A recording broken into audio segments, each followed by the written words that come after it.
Sister, I can reassure you. Firstly, the beastly baby is Italian.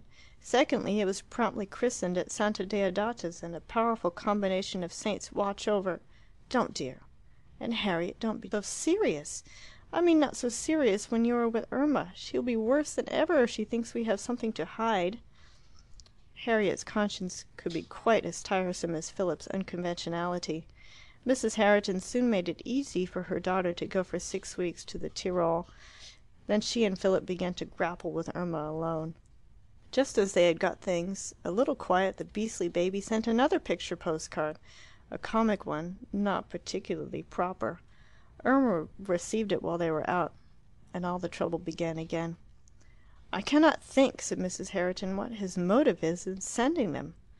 2 years before, Philip would have said that the motive was to give pleasure. Now he, like his mother, tried to think of something sinister and subtle. "Do you suppose that he guesses the situation, how anxious we are to hush the scandal up?" "That is quite possible. He knows that Irma will worry us about the baby. Perhaps he hopes that we shall adopt it to quiet her." Hopeful indeed! At the same time he has the chance of corrupting the child's morals. She unlocked a drawer, took out the postcard, and regarded it gravely. "He entreats her to send the baby one," was her next remark. "She might do it too." "I told her not to, but we must watch her carefully, without, of course, appearing to be suspicious." Philip was getting to enjoy his mother's diplomacy. He did not think of his own morals and behaviour any more. "Who's to watch her at school, though? She may bubble out any moment." "We can but trust to our influence," said Mrs. Herriton. Irma did bubble out that very day. She was proof against a single postcard, not against two. A new little brother is a valuable sentimental asset to a schoolgirl, and her school was then passing through an acute phase of baby worship. Happy the girl who had her quiver full of them, who kissed them when she left home in the morning, who had the right to extricate them from mail carts in the interval, who dangled them at tea ere they retired to rest. That one might sing the unwritten song of Miriam, blessed above all schoolgirls, who was allowed to hide her baby brother in a squashy place where none but herself could find him. How could Irma keep silent when pretentious girls spoke of baby cousins and baby visitors? She who had a baby brother, who wrote her postcards through his dear papa. She had promised not to tell about him. She knew not why. And she told. And one girl told another, and one girl told her mother, and the thing was out. "Yes, it is all very sad," Mrs. Herriton kept saying. "My daughter-in-law made a very unhappy marriage, as I dare say you know. I suppose that the child will be educated in Italy. Possibly his grandmother may be doing something, but I have not heard of it. I do not expect she will have him over. She disapproves of the father. It is altogether a painful business for her." She was careful only to scold Irma for disobedience, that eighth deadly sin so convenient to parents and guardians. Harriet would have plunged into needless explanations and abuse. The child was ashamed and talked about the baby less. The end of the school year was at hand, and she hoped to get another prize. But she also had put her hand to the wheel.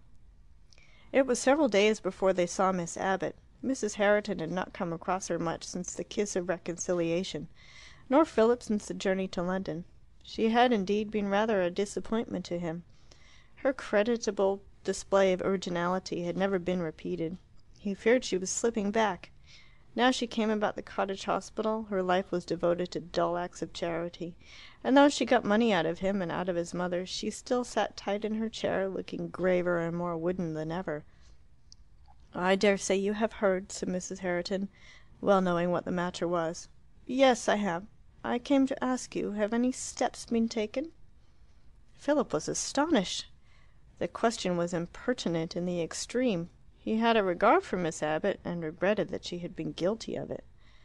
"About the baby?" asked Mrs. Herriton pleasantly. "Yes. As far as I know, no steps. Mrs. Theobald may have decided on something, but I have not heard of it." "I was meaning, have you decided on anything?"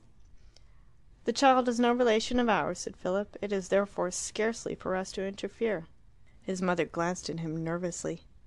"Poor Lilia was almost a daughter to me once. I know what Miss Abbott means. But now things have altered. Any initiative would naturally come from Mrs. Theobald." "But does not Mrs. Theobald always take any initiative from you?" asked Miss Abbott. Mrs. Herriton could not help colouring. I sometimes have given her advice in the past. I should not presume to do so now." "Then is nothing to be done for the child at all?" "It is extraordinarily good of you to take this unexpected interest," said Philip. "The child came into the world through my negligence," replied Miss Abbott. "It is natural I should take an interest in it." "My dear Caroline," said Mrs. Herriton, "you must not brood over the thing. Let bygones be bygones. The child should worry you even less than it worries us. We never even mention it. It belongs to another world." Miss Abbott got up without replying and turned to go. Her extreme gravity made Mrs. Herriton uneasy. "Of course," she added, "if Mrs. Theobald decides on any plan that seems at all practicable I must say I don't see any such I shall ask if I may join her in it, for Irma's sake, and share in any possible expenses." "Please, would you let me know if she decides on anything? I should like to join as well." "My dear, how you throw about your money! We would never allow it." "And if she decides on nothing, please also let me know. Let me know in any case." Mrs. Herriton made a point of kissing her. "Is the young person mad?" burst out Philip as soon as she had departed. "Never in my life have I seen such colossal impertinence. She ought to be well smacked and sent back to Sunday school." His mother said nothing. "But you don't see she is practically threatening us. You can't put her off with Mrs. Theobald. She knows as well as we do that she is a nonentity. We don't do anything, she's going to raise a scandal, that we neglect our relatives, etc. Which is of course a lie. Still she'll say it. Oh, dear, sweet, sober Caroline Abbott has a screw loose. We knew it at Monteriano. I had my suspicions last year one day in the train, and here it is again. The young person is mad."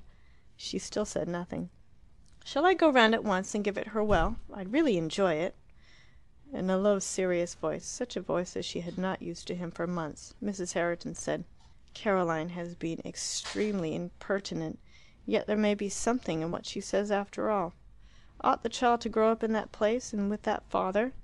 Philip started and shuddered. He saw that his mother was not sincere. Her insincerity to others had amused him, but it was disheartening when used against himself. "Let us admit frankly," she continued, "that after all we may have responsibilities. I don't understand you, Mother. You're turning absolutely round. What are you up to?" In one moment an impenetrable barrier had been erected between them.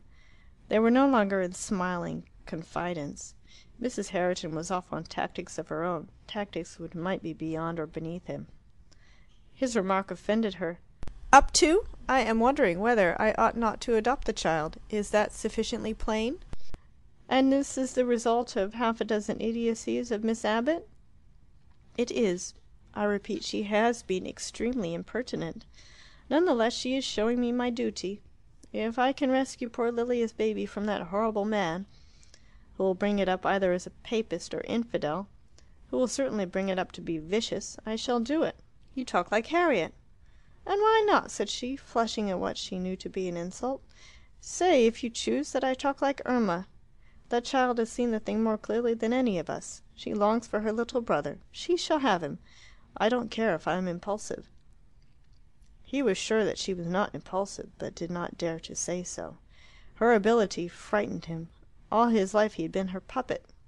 She let him worship Italy and reform Sawston, just as she had let Harriet be Low Church. She had let him talk as much as he liked. But when she wanted a thing, she always got it. And though she was frightening him, she did not inspire him with reverence. Her life, he saw, was without meaning. To what purpose was her diplomacy, her insincerity, her continued repression of vigour? Did they make anyone better or happier? Did they even bring happiness to herself? Harriet with her gloomy, peevish creed, Lilia with her clutches after pleasure, were after all more divine than this well-ordered, active, useless machine. Now that his mother had wounded his vanity, he could criticize her thus. But he could not rebel. To the end of his days he could probably go on doing what she wanted. He watched with a cold interest the duel between her and Miss Abbott. Mrs. Herriton's policy only appeared gradually. It was to prevent Miss Abbott interfering with the child at all costs, and if possible to prevent her at a small cost. Pride was the only solid element in her disposition. She could not bear to seem less charitable than others. "I'm planning what can be done," she would tell people, "and that kind Caroline Abbott is helping me.